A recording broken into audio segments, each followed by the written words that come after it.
المجيد بسم الله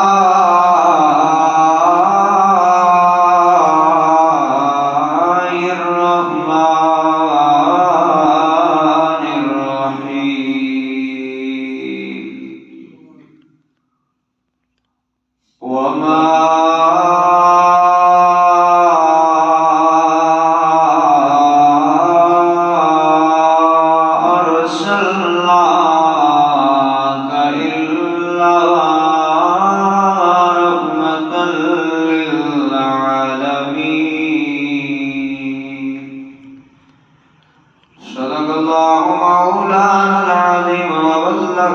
رسوله النبي الكريم العمين ونحن على ذلك لمن الشاهدين والشاكرين والحمد لله رب العالمين إن الله وملائكته يصلون على النبي يا أيها الذين آمنوا صلوا عليه وسلموا تسليما اللهم صل على سيدنا ومولانا محمد وعلى آل سيدنا وأصحاب سيدنا ومولانا محمد وسلم عليه الصلاة والسلام عليك يا سيدي يا رسول الله وعلى آلك وأصحابك يا سيدي يا حبيب الله الصلاة والسلام عليك يا سيدي يا محبوب رب العالمين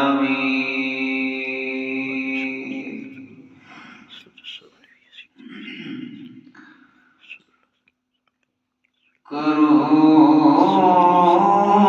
تیرے نام پہ جاں فدا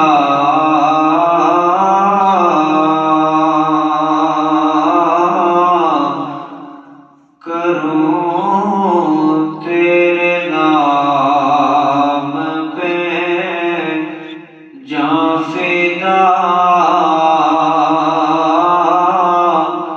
نہ بس ایک جاں فدا دو جہاں فدا کرو تیرے نام پہ جاں فدا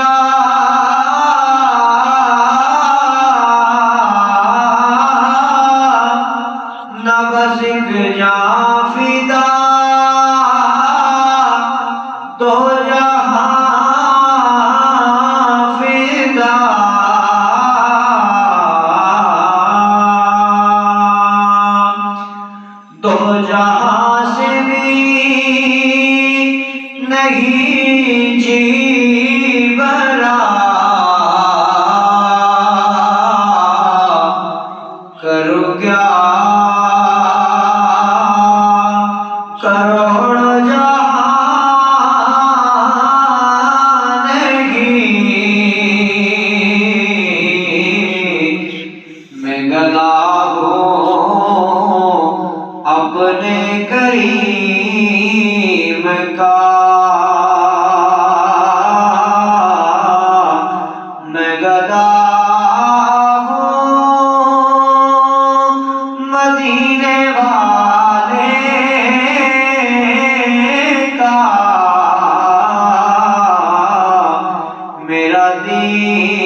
رائے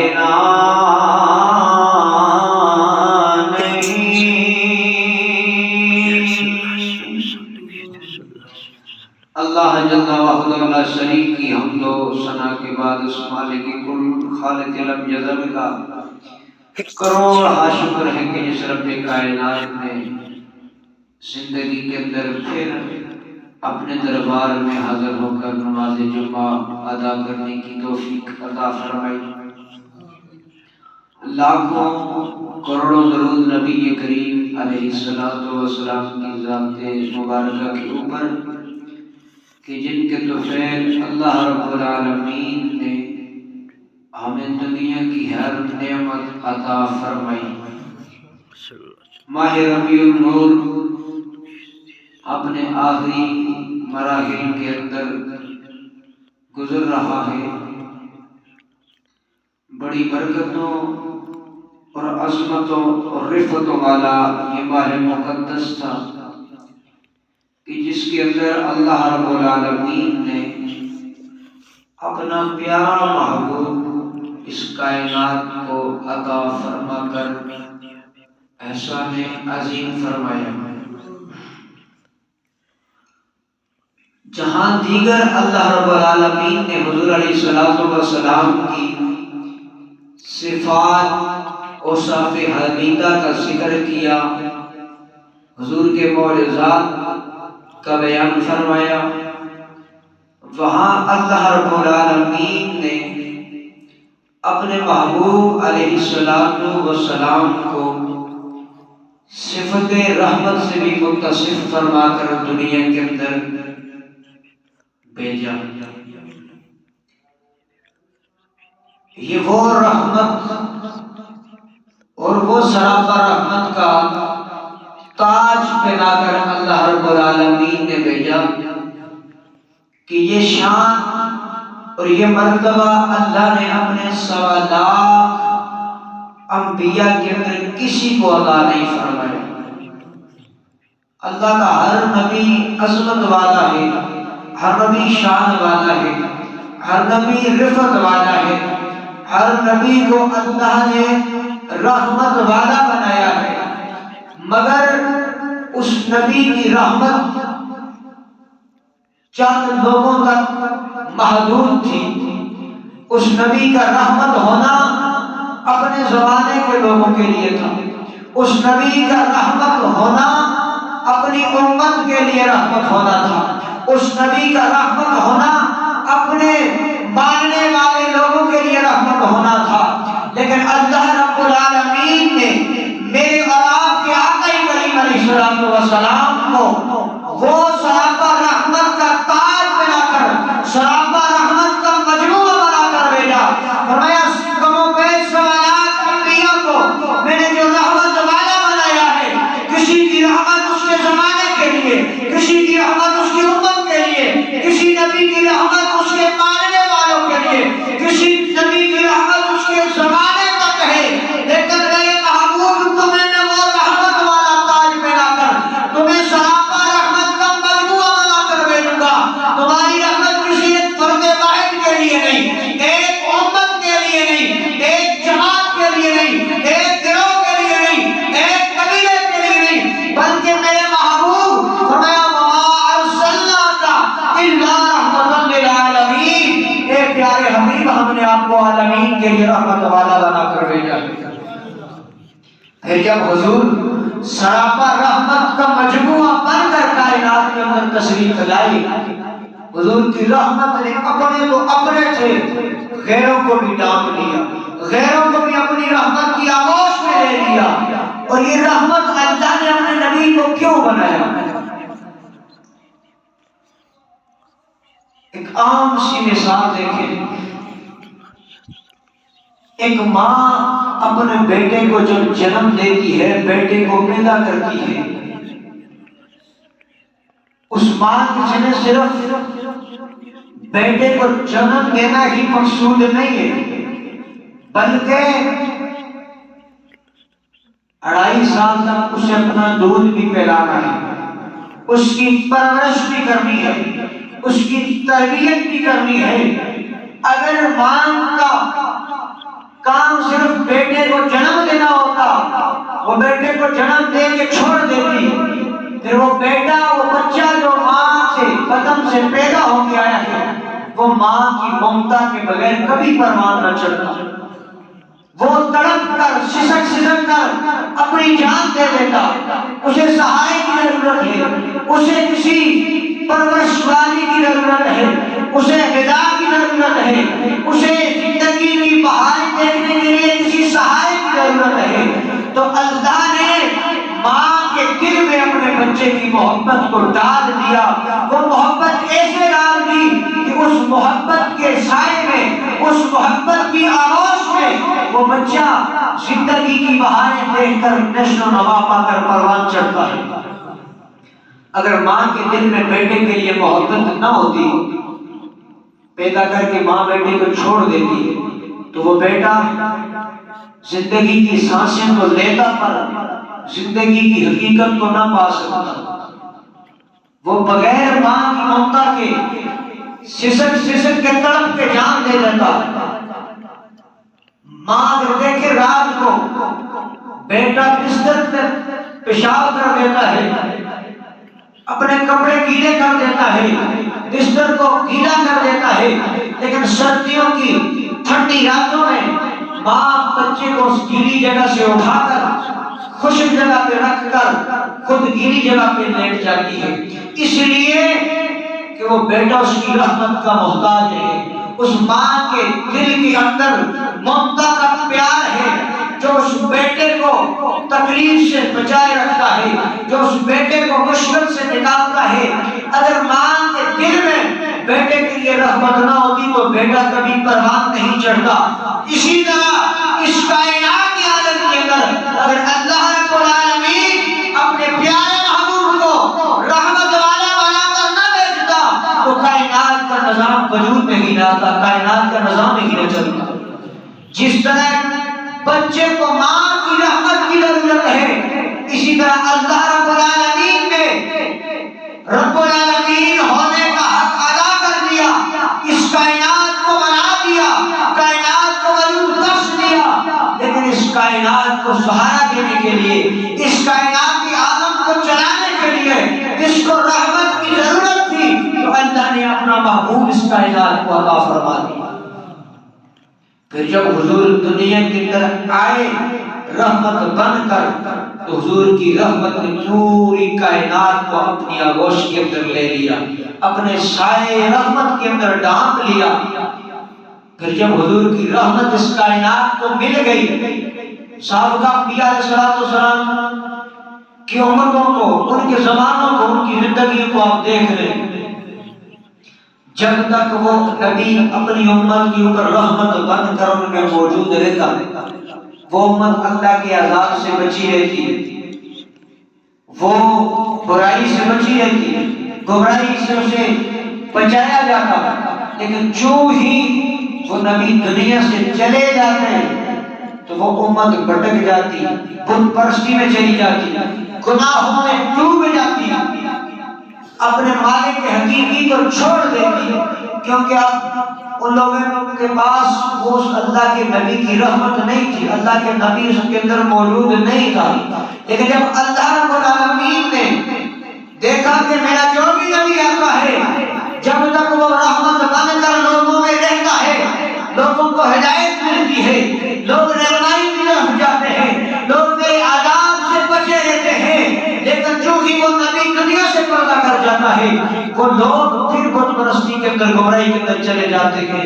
تو اللہ نے فرمایا کہ اب میں جس نبی کو آخر میں بھیجوں گا اسے ایسا رحمت والا بنا کر بھیجوں گا کہ وہ جب تک ان میں رہے گا تب تک اس کی رحمت پر نوازتی رہے گی، جب وہ ان سے آ جائے گا، ان سے چلا جائے گا، صبح قیامت تک اس کی رحمت کو میں یہ شان عطا فرماؤں گا کہ اس کی رحمت اس کائنات، یہ پوری کائنات اس کی رحمت کی محتاج رہے گی۔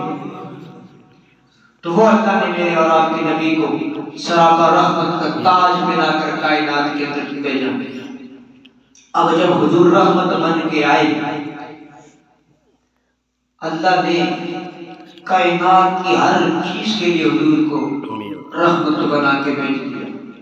انسان تو انسان تھے، اگر کوئی کسی پتھر کو بھی میرے مصطفیٰ سے محبت ہو جاتی، اس پتھر کو بھی حضور کی شفقت مل جاتی، تو وہ پتھر بھی حضور کی محبت میں رو پڑتا۔ مسجد نبوی، پرانی جو مسجد نبوی تھی، اس مسجد نبی کا جو محراب تھا اس کے پاس ایک کھجور کا سوکھا ہوا تنا ہوا کرتا تھا، سور حنانہ جس کو کہا جاتا تھا۔ حضور جب بھی خطبہ ارشاد فرماتے، اپنے صحابہ کو وعظ و نصیحت کرتے، حضور اس سوکھے ہوئے تنے کے ساتھ اپنی پشت انور لگا کر خطبہ ارشاد فرماتے۔ اب ایک صحابی نے حضور کے لیے لکڑی کا منبر بنا کے لے عرض کی، یا رسول اللہ آپ کھڑے ہو کے خطبہ ارشاد فرماتے ہیں، اس منبر پہ بیٹھ کے آپ خطبہ ارشاد فرمائیے کیجیے۔ حضور علیہ الصلوۃ والسلام نے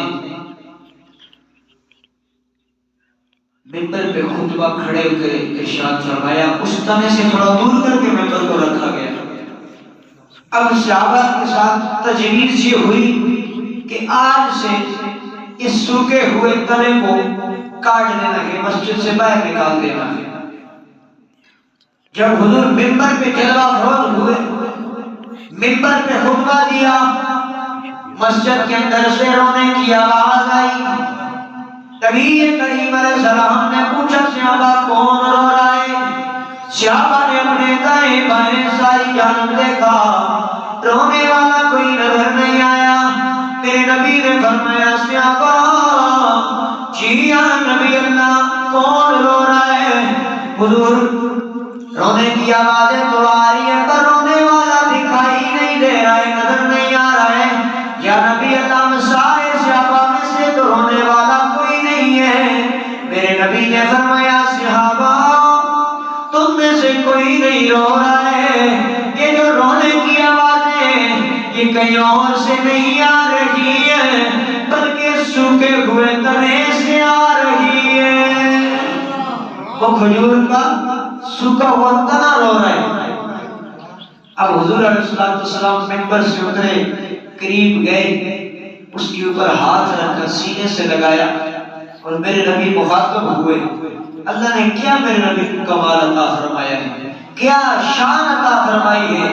اگر پتھر کو کہیں تو پتھر بھی بول پڑتا ہے، اگر سوکھے ہوئے تنے کو بھی مخاطب کریں وہ بھی بول پڑتا ہے۔ میرے آقا نے تنے سے پوچھا، تو روتا کیوں ہے؟ عرض کرنے لگا، یا نبی اللہ میرے اوپر ایک وہ وقت تھا میں قداور درخت تھا، یا نبی اللہ میرے ساتھ سرسبز و شاداب ٹہنیاں لگی ہوئی تھی، میرے اوپر کھجور کا پھل لگا ہوا تھا، کئی سالوں تک لوگ پھل کھاتے رہے، مجھ سے لطف اندوز ہوتے رہے۔ یا نبی اللہ پھر میرے اوپر بڑا پا گیا، میں سوکھ گیا، مجھ سے پھل آنا ختم ہو گیا۔ یا نبی اللہ مجھ سے شاخیں کاٹ کے الگ کر دی گئی، مجھے تکلیف دکھ نہیں ہوا، حضور مجھ پہ پھل لگنا بند ہو گیا، مجھے تکلیف محسوس نہیں ہوئی۔ حضور مجھے کاٹ کر جہاں مسجد نبوی کے درگاہ دیا گیا، مجھے تکلیف نہیں ہوئی ہے، لیکن یا نبی اللہ جب آپ اپنی پشت انور میرے ساتھ لگاتے تھے، میں اپنا سارا غم، اپنی ساری جدائی، اپنے سارے دکھ بھول جایا کرتا تھا۔ یا نبی اللہ آج جب آپ نے مجھ سے دوری اختیار کری ہے، آج مجھ سے ارادہ ہو گئے، حضور میں نے کھجوریں نہ ہونے پہ صبر کر لیا، برداشت کر لیا، شاخیں کٹ گئی برداشت کر لیا، میں سوکھ گیا، میں نے یہ سب کچھ برداشت کر لیا۔ یا نبی اللہ حضور میں ہر چیز برداشت کر سکتا ہوں پر آپ کی جدائی کو برداشت نہیں کر سکتا ہوں۔ حضور آپ نے حکم فرمایا ہے مجھے کاٹ کے مسجد سے باہر نکال دیا جائے۔ حضور مجھے بے شک آپ میرے ساتھ کچھ نہ لگائیں پر اپنی معیت سے، اپنے قرب سے مجھے دور نہ فرمائے۔ میرے نبی کریم علیہ السلام نے فرمایا، صحابہ اس کو کاٹ کے باہر نہیں نکالنا ہے، بلکہ اس کو کاٹ کے میرے منبر کے ساتھ دفن کر دو۔ کئی علماء نے لکھا ہے کہ وہ کھجور کا سوکھا ہوا تنا کل قیامت کے دن حضور کے ساتھ جنت میں جائے گا۔ اللہ نے ایسا رحمت والا میرے نبی کو بنا کر دیا۔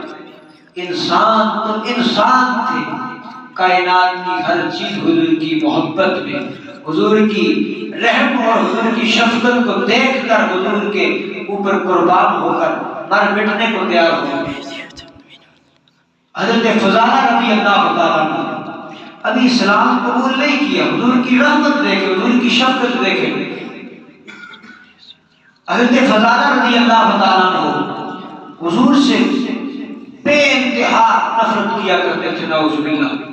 جب اسلام قبول نہیں کیا تو حضور کا نام سنتے، حضور کو دیکھتے تو نفرت کی آگ بڑک اٹھتی۔ ایک دن فضالہ کہتے ہیں کہ میں ہاتھ میں تلوار لیے بیت اللہ کا طواف کر رہا ہوں۔ کیا کر رہا ہوں؟ خانہ کعبہ کا طواف کر رہا ہوں، اور میں نے کہا کہ اب حضور محمد بن عبداللہ میرے سامنے آئیں گے تو میں اس تلوار سے ان کا سر قلم کر دوں گا۔ اتنی نعوذ باللہ من ذالک نفرت تھی۔ فرماتے میں حضور کو تلاش کر رہا ہوں، تلوار ننگی لیے ہوئے، لوگ بیت اللہ کا طواف کر رہے ہیں، چکر لگا رہے ہیں، عمرہ کر رہے ہیں، میں اس تلاش میں ہوں کہ حضور مجھے نظر آئے تو میں حضور کی گردن کو اڑا دوں۔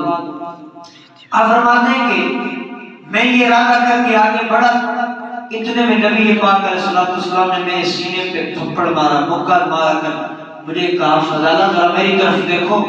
حضرت فضالہ فرماتے ہیں اللہ کی عزت و جلال کی قسم پہلے لمحے میرے دل میں یہ بات تھی کہ مصطفیٰ کو دیکھوں گا تو سر قلم کر دوں گا، لیکن حضرت فضالہ فرماتے ہیں مصطفیٰ کریم نے جب اپنا ہاتھ میرے سینے سے مار کر مجھے مخاطب کیا، کہا فضالہ مجھے کہاں تلاش کرے ہو؟ میں تو یہاں ہوں۔ حضرت فضالہ فرماتے ہیں اللہ کی عزت و جلال کی قسم ہے پہلے لمحے مجھے حضور سے برا کوئی لگتا ہی نہیں تھا، اب دوسرے لمحے حضور سے بڑھ کر مجھے کائنات میں پیارا کوئی نظر ہی نہیں آتا۔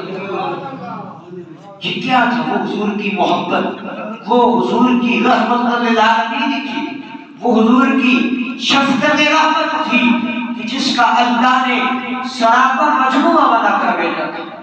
ایک غزوے کے اندر ایک سیابی ہے، نوجوان ہیں، ان کو قیدی کر کے لائے گئے، بڑے حسین و جمیل تھے، رات کو قیدی بنا کے رکھا گیا، صحابہ نے رسیوں سے باندھا ہوا ہے، کھانا دیتے ہیں صحابہ کھانا نہیں کھاتے، صحابہ پانی دیتے ہیں پانی نہیں پیتے۔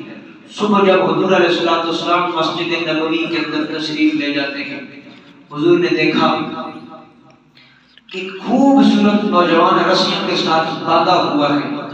میرے آقا کریم علیہ السلام اس کے پاس تشریف لے گئے، حضور نے فرمایا اے نوجوان ذرا میرے چہرے کی طرف دیکھو۔ اس نے آنکھیں نیچے کی ہوئے، سر جھکایا ہوا ہے۔ حضور نے فرمایا نوجوان ذرا میرے چہرے کی طرف دیکھو۔ اس نے کہا میں تمہارے چہرے کی طرف نہیں دیکھوں گا، چاہے تم میری گردن اڑا دو، قلم کر دو، مجھے سولی پہ لٹکا دو، میں تمہارے چہرے کی طرف نہیں دیکھوں گا۔ اتنا تو کبر اور دل میں اتنی نفرت تھی۔ حضور نے صحابہ سے فرمایا کہ صحابہ اس کی رسیاں کھول دو۔ اللہ تھا کہ فرمایا اس کی رسیاں کھول دو۔ صحابہ نے دوسرے دن بھی کھانا پانی دیا، کچھ نہیں کھاتا پیتا، نہ بات کرتا ہے، بس سر جھکایا ہوا ہے، آنکھیں نیچی کی ہوئی ہے۔ دوسرے دن پھر میرے آقا مسجد میں تشریف لے گئے، نماز پڑھی، نماز پڑھ کے حضور نے دیکھا پھر وہ نوجوان قیدی بن کے بیٹھا ہوا ہے۔ میرے نبی نے فرمایا صحابہ اس کو کہو میری طرف دیکھے۔ حضور نے فرمایا نوجوان میرے چہرے کی طرف دیکھ۔ کہنے لگا میں میری گردن اڑا دو پر میں آپ کے چہرے کو نہیں دیکھوں۔ حضور نے فرمایا صحابہ اس کو قید خانے سے نکال کر مہمان خانے میں لے جاؤ اور اس کو اچھی طرح اس کی خاطرداری کرو۔ صحابہ قید سے نکال کر مہمان خانے میں لے جاتے ہیں، اچھا کھانا پیش کیا گیا، اچھا بستر دیا گیا۔ تیسرا دن آیا پھر حضور تشریف لے گئے، مسجد نبی میں نماز پڑھی۔ صحابہ سے پوچھا کہ وہ جو نوجوان تھا جو قیدی تھا اس نے کچھ کھایا پیا ہے؟ یا رسول اللہ آج تیسرا دن میں اس نے کچھ کھایا پیا نہیں ہے، نہ بات کرتا ہے نہ کوئی کلام کرتا ہے۔ حضور اس کے پاس تشریف لے جاتے ہیں، میرے نبی نے فرمایا نوجوان آنکھیں اٹھا کر ذرا میرے چہرے کی طرف تو دیکھنا. کہنے لگا میں نے تجھے دیکھ کتنی بار کہہ دیا ہے میری گردن قلم کر دو پر میں تمہارے چہرے کو نہیں دیکھوں. حضور نے فرمایا صحابہ اس کو آزاد کر دو, اس کو رہا کر دو بغیر فدیے کے. صحابہ نے جب اس کو آزاد کیا چلا ایک صحرا میں گیا, تھوڑا مدینے کی گلیوں سے باہر نکلا. حضور نے فرمایا صحابہ ایسے نہیں آزاد کرنا ہے بلکہ اس کو پروٹوکول کے ساتھ عزت اور شان کے ساتھ صحابہ کو کرو اپنے دستے کے ساتھ لے جا کر اس کو مدینے کی گلیوں سے الوداع کہہ کے آؤ. صحابہ لے کے مدینے کی گلیوں میں چل پڑے. صحابہ آپس میں باتیں کرتے کیسا بد نصیب ہے کہ ہم تو حضور کی زیارت کرنے کے لیے حضور کے چہرے کو دیکھنے کے لیے ترستے ہیں تڑپتے ہیں, اور یہ کتنا بد نصیب ہے 3 دن حضور سے کہتے ہیں کہ میرے چہرے کی طرف دیکھ لو پر یہ نہیں دیکھتا ہے. صحابہ نے مدینے کی گلیوں سے باہر الوداع کہا, واپس آ گئے. تھوڑا آگے گیا, دل میں خیال آیا. جب دل میں خیال آیا کہنے لگا اپنے آپ سے میں کتنا بد نصیب ہوں, میں کتنا بد نصیب ہوں. 3 دن سے وہ مجھے کہتا رہا میرے چہرے کی جانب دیکھو, میں نے اس کی بات کو تسلیم نہیں کیا. پہلے دن اس نے میری رسیاں کھول دی, دوسرے دن مجھے عزت کے ساتھ مہمان خانے میں رکھا, تیسرا دن آیا بغیر وعدے کہ اس نے مجھے آزاد کر دیا ہے. ارے دیکھ تو وہ ہے کیسا, ایک بار اس کے چہرے کو دیکھا ہوں کیا پتا پھر زندگی میں موقع ملتا ہے نہیں ملتا ہے. دوڑ لگا دی بھاگتے بھاگتے, صحابہ سے پوچھتا ہے اللہ کے نبی کہاں ہے, تمہارے محبوب کہاں ہے, میں ان کو دیکھنا چاہتا ہوں. صحابہ کہنے لگے کتنا بد نصیب ہے 3 دن حضور تجھے کہتے رہے تھے تو نے نہیں دیکھا ہے. اب حضور کا تشریف لے گئے ہیں, مسجد نبوی کے شیر میں بیٹھ جاتا ہے. ادھر آقا کریم علیہ السلام کو خبر پہنچتی ہے یا نبی اللہ و نوجوان آپ سے ملنے واپس آ گیا ہے. میرے آقا کریم علیہ السلام نے تشریف لائے, حضور نے اسے بلایا. اب حضور نے اپنا رخ چھپایا ہوا ہے. پہلے حضور فرماتے تھے میرے چہرے کو دیکھ, میری طرف نگاہ اٹھا کے دیکھ, لیکن اب حضور نے اپنا رخ ادھر موڑا ہوا ہے. اسے کہا جا میں نے تو دنیا دار کر دیا ہے, تجھ سے معاوضہ بھی نہیں مانگے, اب واپس کیوں آیا ہے. عرض کرنے لگا یا نبی اللہ حضور آپ کی زیارت کرنا چاہتا ہوں, آپ کے چہرے کو دیکھنا چاہتا ہوں. میرے آقا کریم علیہ السلام نے اپنا وضحا والا چہرہ اس کی جانب پھیرا, کلین والی زلفوں میں جب اس کی نگاہ پڑتی ہے میرے نبی کے قدموں میں گر جاتا ہے. کہتے جب تک دیکھا نہیں تھا سمجھا نہیں تھا, اب دیکھا ہے تو حقیقت سامنے آ گئی ہے. زلف دیکھی کہ نظروں نے گٹا دیکھی ہے, زلف دیکھی کہ نظروں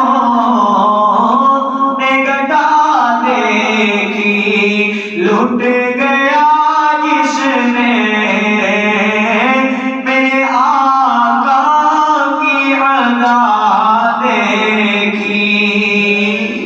حضور کی یہ شفقت یہ رحمت اسے اتنی پسند آئی, اس نے کہا کہ 3 دن تک وہ بغیر کسی سختی کے اتنے رحم اور اتنے کرم کے ساتھ کہتا رہا کہ اس کی رسیاں کھول دو, اس کو کھانا دے دو, اس کو رہا کر دو. اب جب دیکھا تو سر قدموں میں ڈال دیا کہ وہ حضور کی رحمت تھی, یہ وہ حضور کا پیار تھا. آج لوگ ہمیں بھی کہتے ہیں کہ وہ حضور تو رحمت للعالمین بن کے آئے. ہاں حضور کو اللہ نے سراپا رحمت والا بنا کر بھیجا ہے. لوگ کہتے ہیں وہ جب آج حضور کی شان میں باتیں ہوتی ہیں تو کئی دنیا دار ہمیں سکھاتے ہیں, ہمیں یہ کہتے ہیں کہ وہ حضور پہ فلاں بڑیا کوڑا کے پھینکا کرتی تھی، وہ فلاں لوگ حضور کو ستایا کرتے تھے، طائف والوں نے پتھر برسائے، حضور نے رحمت کا درس کیا، حضور رحمت بن گئے۔ میں نے کہا یہ حضور کی شان، حضور کا حصہ ہے کہ حضور چاہے جس کو معاف کر دے، لیکن میرے نبی نے فرمایا من سب نبی فقتلوا، فرمایا جو نبی کی بے ادبی کرے، نبی کی گستاخی کرے، اس کو قتل کر دو، اس کو کاٹ کے رکھ دو۔ وہ بابا قبلہ خادم رضی رحمت اللہ تعالی علیہ عنہ کے مزار پر کروڑ رحمتوں کا نزول فرمائے۔ اس مرد درویش نے وہ اکثر یہ کہا کرتے تھے کہ یہ جو لوگ ہمیں دین کا، ہمیں امن کا درس دیتے ہیں، ہمیں رحمت کا پیغام سناتے ہیں کہ حضور کو اللہ نے رحمت بنا کر بھیجا ہے، آپ فرماتے تھے اسلام امن اور رحمت کا پیغام اس وقت دیتا ہے جب بلال کعبے کی چھت پہ کھڑے ہو کر اذان دے، تب اسلام کہتا ہے امن کا درس دو۔ فرمایا جب بلال کو مدینے کی گلیوں میں رسیدہ جا رہا ہو، بلال کے جسم پہ کوڑے برسائے جا رہے ہوں، بلال کے جسم پہ کوئلے رکھے جا رہے ہوں، اس وقت اسلام یہ نہیں کہتا ہے درس کا پیغام دو، اس وقت اسلام کہتا ہے تلوار نکل کر بدر میں نکل جاؤ، اس وقت اسلام کہتا ہے تلوار اٹھا کر احد میں چلے جاؤ۔ اسلام تو وہ بھی نہیں، یہ تو اللہ بھی فرماتا ہے کہ میں کسی جان پر، کسی نفس پر اس کی طاقت کے سے بڑھ کر بوجھ نہیں ڈالتا ہوں۔ آج لوگ ہمیں کہتے ہیں، میں کہتا ہوں ہم کوئی ہمارے باپ کی شان میں اگر کوئی دو چار نازیبا باتیں کہہ دے تو ہم اس کی جان لینے تک بات پہنچ جاتی ہے۔ جب حضور کائنات کی جان بن کے آئے، ساری کائنات کی جان حضور ہے، حضور نہ دے تو کائنات میں کوئی چیز ہی نہ آتی۔ آج وہ لوگ حضور کی شان میں گستاخیاں بے ادبیاں کر رہے ہیں، ہم سے اتنا بھی نہیں ہو سکتا ہے کہ ہم اور تو کچھ نہیں کر سکتے ہیں پر ان کی مخالفت تو کر سکتے ہیں۔ ہم اگر ظلم کا مقابلہ نہیں کر سکتے ہیں، اس کے لیے آواز تو بلند کر سکتے ہیں، برے کو برا تو کہہ سکتے ہیں نا۔ میرے آقا کریم علیہ السلام کے حدیث پاک ہے، فرمایا من رعا منکم منکرا فلیغیر بیدہ، فرمایا جب تم میں سے کوئی برائی دیکھے فإن لم یستطع، وہ اسے اپنے ہاتھ کے ساتھ روکے، فإن لم یستطع، اگر وہ اس کی استطاعت نہیں رکھتا ہے، وبلسانہ، اسے اپنی زبان کے ساتھ روکے، زبان سے منع کرے، فرمایا اگر زبان سے بھی نہیں روک سکتا ہے فإن لم یستطع فبقلبہ، تو وہ اپنے دل کے اندر اس کو برا جانے، وذالک اضعف الایمان، یہ بھی ایمان کا ایک چھوٹا سا حصہ ہے۔ حضور تو ساری کائنات کے لیے رحمت بنے، حضور نے تو آج وہ غیر مسلم بے دین حضور کی شان میں بے ادبیاں گستاخیاں کر رہے ہیں، میرے نبی نے تو غیروں کو بھی سینے سے لگایا، حضور تو غیروں کے لیے بھی رحمت بن کے آئے ہیں۔ اس نبی کی رحمت کی بات کیا چھوڑیے، لیکن ہمارے اوپر یہ فرض بنتا ہے آج اس وقت دیکھ لیں ہمارے پاکستان کے اندر کیا کچھ ہو رہا ہے۔ ہم سنا کرتے تھے، پڑھا کرتے تھے کہ پہلے دور میں، پہلے زمانوں میں خانہ جنگی ہوا کرتی تھی۔ خانہ جنگی یہ ہوتی تھی کہ گھر گھر کی لڑائی ہوتی تھی، بھائی بھائی کی لڑائی ہوتی تھی، باپ بیٹے کے اندر لڑائی ہوتی تھی، ملک کے اندر خون ریزی ہوتی تھی۔ آج وہی سلسلہ، وہی صورت ہمارے ملک پاکستان کے اندر بنی ہوئی ہے۔ یہ انگریز کی ایک چال ہے، اس کی ایک سازش ہے جس نے ان قادیانیوں کو ہمارے اوپر مسلط کر دیا ہے، جن کو پاکستان کے قانون میں، پاکستان کے آئین میں غیر مسلم قرار دیا گیا ہے، جن کے اوپر یہ پابندی لگ گئی تھی کہ وہ پاکستان کے اندر اپنی مسجد نہیں بنا سکیں گے، وہ لاؤڈ اسپیکر پہ اذان نہیں دیں گے، وہ مسلمانوں کی عبادت گاہوں میں، مسلمانوں کی مسجدوں میں داخل نہیں ہوں گے۔ لیکن آج ہم دیکھ لیں، ہم خود مسلمان کیا کر رہے ہیں، ان کو پکڑ کے لا رہے ہیں۔ آج ہم مسلمان خود ان کو اجازت دے رہے ہیں کہ وہ اپنی مسجدیں بھی بنائیں، وہ لاؤڈ اسپیکر بھی کریں۔ آج دیکھیں ہم کس طرف جا رہے ہیں۔ یہ چیز جب ہماری نسلیں برباد ہو جائیں گی، خود تو ہم بربادی کی طرف چل پڑے ہیں۔ اللہ نہ کرے کہ وہ وقت آئے کہ ہماری نسلیں بھی اس گمراہی کا شکار ہو جائیں۔ پھر اس وقت ہمارے پاس کچھ نہیں ہوتا. اس مرد درویش نے مرد کلندر نے ٹانگوں سے معذور تھا, ویل چیئر کا سہارا لے کر وہ چلتا تھا. اس نے پوری دنیا کے اندر کفر کو للکار کر کہا تھا کہ نبی کی شان میں نہ گستاخی کرے گا. ہم اس کے لیے حاضر ہیں, ہم اس کے لیے جان بھی دینے کو تیار ہیں. اب حضور کی جب بات آئے اس وقت ہم اپنی عزتوں کے بارے میں سوچیں, ہم اپنی روزی روٹی کے بارے میں سوچیں. میرے نبی کی نبوت کی جب بات آتی ہے, حضور کے وہ صحابی حضرت حبیب بن زید جن کے روایت میں ہے 10 سے 12 بچے معصوم بچے تھے, جب مسلمہ قذاب کے دربار میں حضور کا خط لے کر پہنچے تھے, اس وقت انہوں نے نہیں دیکھا تھا میری بیوی بیوہ ہو جائے گی, میرے بچے یتیم ہو جائیں گے, ان کی کفالت کون کرے گا. انہوں نے کہا تھا اگر بات حضور کی عزت کی ہے, میری بیوی بچے تو کیا میری جان بھی جاتی ہے چلی جائے. اسی لیے میرے امام نے کہا تھا کروں تیرے جان نام پہ جان فدا, نہ بس ایک جان فدا تو جہاں فدا, تو جہاں سے بھی نہیں جی بھرا, کروں کیا کروڑوں جہاں کی. جب حضور کی عزت کی بات آئے, حضور کی ناموس کی بات آئے, اس وقت ہم یہ سوچیں ہماری عزت پہ آ جائے گی, ہماری پگڑیاں جناب اچھالی جائیں گی, ہمیں اپنی گدیاں بچانی جائیں گی. آج دیکھیں کتنے پیرانے نظام اس وقت پاکستان کے اندر کتنا بڑا ان کے نام ایک مقام ہے, لیکن وہ اس طرف توجہ نہیں دیتے, اس طرف دھیان نہیں دیتے ہیں. کفر کو للکار کا یہ پیغام لو کہ اپنے نبی پر مر نہیں سکتے ہیں. حضور کی ناموس کے لیے یہ جان تو کیا ہے, پورا جہان بھی اگر جائے تو وہ بھی دینے سے گریز نہیں کریں گے, کیونکہ اللہ نے یہ کل کائنات سارا جہاں میرے مصطفیٰ کے لیے بنایا ہے. حضور جانے کائنات ہیں, حضور آنے کائنات ہیں, حضور ساری کائنات کی جان ہے. جب اس جان کی قدر ناموس کی بات نہیں رہی تو پھر اس کائنات اس جان کو ہم کیا کریں.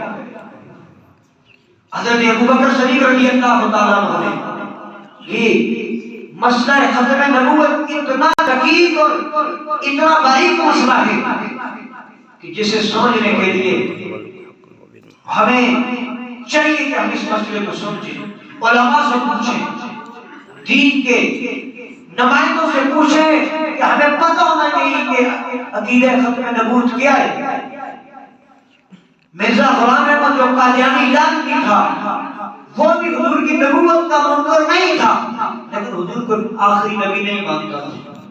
اس نے حضور کو کہا, اس نے کہا کہ حضور بھی نبی ہے, میں بھی نبی ہوں, میری بھی شریعت ہے, مجھ میں بھی وہی آتی ہے, لیکن جب میرے نبی نے رب کا قرآن کہتا ہے ما کان محمد رسول میرے جانی کو ولکن رسول اللہ کی وخاتم النبیین, کہ محمد صلی اللہ علیہ وسلم تمہارے مردوں میں سے کسی کے باپ نہیں ہے بلکہ وہ اللہ کے رسول اور خاتم النبیین ہے. خاتم النبیین کا مطلب یہ ہے کہ جس پہ نبوت ختم ہو جائے اب حضور کے بعد کوئی نبی نہیں آئے گا. میرے نبی نے فرمایا بخاری کی حدیث سے فرمایا کہ حضرت سبحان رضی اللہ تعالیٰ عنہ لیے حضور نے فرمایا کہ میرے صحابہ میری امت میں میرے جانے کے بعد 30 کذاب آئیں گے, 30 دجال آئیں گے جو نبوت کا جھوٹا دعویٰ کریں گے. فرمایا الا حالانکہ الا خاتم النبی اللہ نبی جبادی, فرمایا میں آخری نبی ہوں, میرے بعد کوئی نبی نہیں آئے.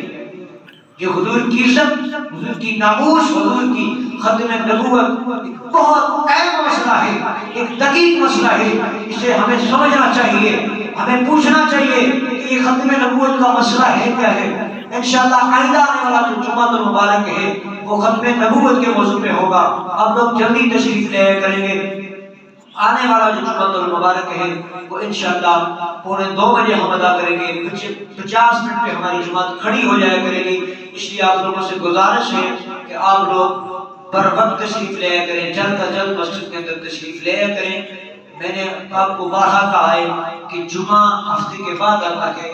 آپ کے سامنے یہ حدیث پاک بھی لکھی ہوئی ہے کہ حضور علیہ السلام نے فرمایا کہ جمعہ کو بڑی فضیلت حاصل ہے, یہ اللہ تعالیٰ کے ہاں اتنا مقبول دن ہے.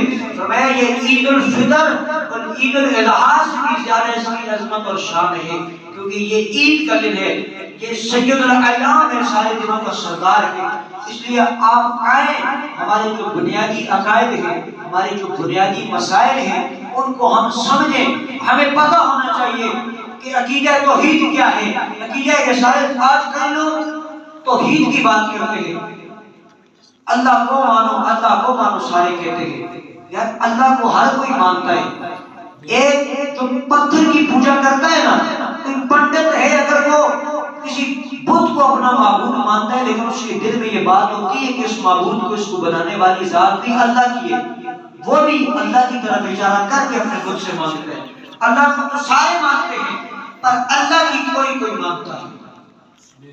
سارے کہتے ہیں اللہ کی مانو، اللہ کو مانو، اللہ کو مانو، اللہ کو ہر کوئی مانتے ہیں، اللہ کی مانو۔ اللہ کیا کہتے ہیں؟ اس لیے آپ آئیں اپنے مسائل بنیادی عقائد کو سمجھیں۔ ہمارے 5 بنیادی مسائل عقیدے ہیں جن کے اوپر ہر کلمہ گو مسلمان کا ایمان اور پختہ یقین ہے۔ جب ہم کہتے ہیں آمنت باللہ وملائکتہ وکتبہ ورسلہ والیوم الآخر والقدر خیرہ وشرہ من اللہ تعالی والبعث بعد الموت، پہلا عقیدہ کیا ہے کہ میں ایمان لایا اللہ کی توحید پر، اس کے انبیاء کی رسالت پر، رسولوں پر، اس کے ملائکہ پر، وہ کتب ہی اس کی کتابوں پر، اور یوم آخرت پر، اور زندہ مر جانے کے بعد زندہ اٹھائے جانے کے دن پر ایمان لے آتا ہوں۔ یہ ہمارے بنیادی عقائد ہیں۔ ان میں سے رسالت قدر عقیدہ ختم نبوت بہت دقیق مسئلہ ہے، انتہائی لازمی مسئلہ ہے۔ اس مسئلے کو آپ نے سمجھنا ہے، آپ کو پتہ ہونا چاہیے کہ عقیدہ ختم نبوت کیا ہے۔ آج 4 سال 5 سال آپ پیچھے چلے جائیں، ہم کتابوں میں پڑھا کرتے تھے کہ حضور علیہ السلام اللہ کے رسول اور آخری نبی ہیں، لیکن آج وہ آخری نبی کا لفظ ہماری کتابوں سے نکال دیا گیا ہے۔ یہ انگریز کی ایک چال ہے، ایک سازش ہے کہ جو ہمارے ہی لوگوں کو ہمارے خلاف کر رہا ہے۔ ہمارے لوگوں کو عقل نہیں ہے کہ جو ہمارے نصاب کو مرتب کرنے والے ہیں ان کو تو یہ پتہ ہونا چاہیے کہ جو چیز ہم نے آج سے 10 سال 20 سال پہلے پڑھی تھی اس کے اندر یہ چیز تھی کہ اللہ کے نبی خاتم النبی جن ہیں۔ اب کہا جا رہا ہے کہ محمد اللہ کے رسول ہیں، آخری نبی کا لفظ مٹا دیا گیا۔ آج مرزا ہمارا ایک سوال آتا ہے، میں نے پچھلے دنوں ایک دیکھا کتاب کے اندر غالباً 4 یا 5 کلاس کی اردو کی کتاب ہے، اس میں انہوں نے بلکہ NTS کی بات کر رہا ہوں میں، عربیوں کے لیے ہمیں دے رہا تھا پیپر، اس میں لکھا ہوا تھا کہ اللہ کے آخری نبی صلی اللہ علیہ وسلم کے خاتم النبیین کے لفظ لکھا ہوا تھا کہ اللہ کے آخری رسول کون ہے۔